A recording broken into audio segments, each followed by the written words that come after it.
আমি নিজেও দাখিল পরীক্ষার পরে এই 40 দিনের জন্য গিয়েছিলাম। তো সেখানের একটা কারগুজারি আপনাদেরকে শোনাবো বলে আমি নিয়ত করেছি।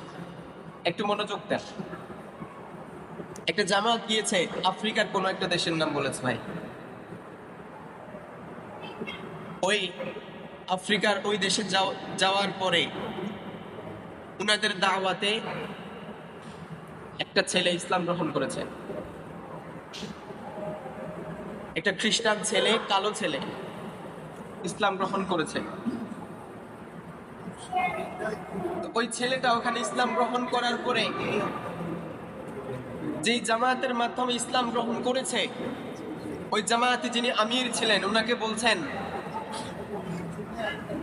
আমি এতদিন যা যা করেছি ইসলামের দাওয়াত আমার কানে পৌঁছানোর আগ পর্যন্ত আমি জীবনে যা যা করেছি, এই জন্য যদি আল্লাহ তাআলা আমাকে কিয়ামতের ময়দানে আসামির কাঠগড়ায় দাঁড় করান, আমি তোমাদের বিরুদ্ধে আল্লাহর কাছে নালিশ করে দেব। কারণ কি? কারণ তোমরা আমার কাছে ইসলামের দাওয়াত পৌঁছিয়েছ যখন আমার বয়স অলরেডি 30 পার হয়ে গিয়েছে। এই বয়সে এসে আমার কাছে তোমরা ইসলামকে পৌঁছেছ, তার আগে এতদিন তোমরা কোথায় ছিলা? তো বলে কেমন? সে বলছে আমার জীবনে হেন কোনো পাপ নাই আমি করি না।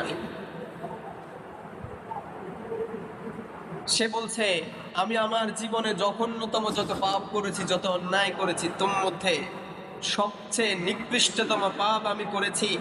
আমি জানতামই না আমার মাকে, এবং যখন আমি জেনেছি আমার মা আসলে কে, আমি তখন ওই অবস্থায় আমার মায়ের সাথে আমি রিলেশনে ছিলাম। নাউজুবিল্লাহ বলতে পারলেন না? ওই ছেলেটা বলছে আমি যখন আমার মায়ের পরিচয় পেয়েছি তখন আমি জানতে পেরেছি যিনি আমার গার্লফ্রেন্ড উনি আমার মা,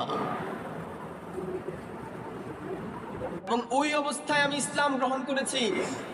যদি আল্লাহর কাছে আল্লাহ যদি আমাকে আসামির কাঠগড়ায় দাঁড় করায়, আমি তোমাদের বিরুদ্ধে নালিশ করে দিই। আমার কাছে তোমরা এতদিন কেন আসলে? আমার বয়স 30 পার হলো, এতদিন পরে কেন তোমরা আমার কাছে দাওয়াত নিয়ে এসেছো? সম্মানিত হাজারিন, এই হচ্ছে বিশ্বের বিভিন্ন জায়গার অবস্থা, যেখানে ইসলামের দাওয়াত নিয়ে খুব একটা মানুষ কাজ করে না, খুব একটা মানুষ যায় না, যাওয়ার সুযোগ হয় না।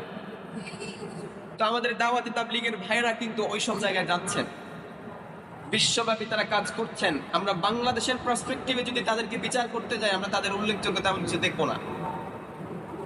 তারা শো অফ করে বেড়ান না। সুতরাং তাদের বিরোধিতা আমরা করতে যেতে পারি। তাদের কোনো পদ্ধতি যদি আপনার কোনো অপছন্দ হয়, তাদেরকে যদি আপনার অপছন্দ মনে হয়, যাবেন না তাদের সাথে।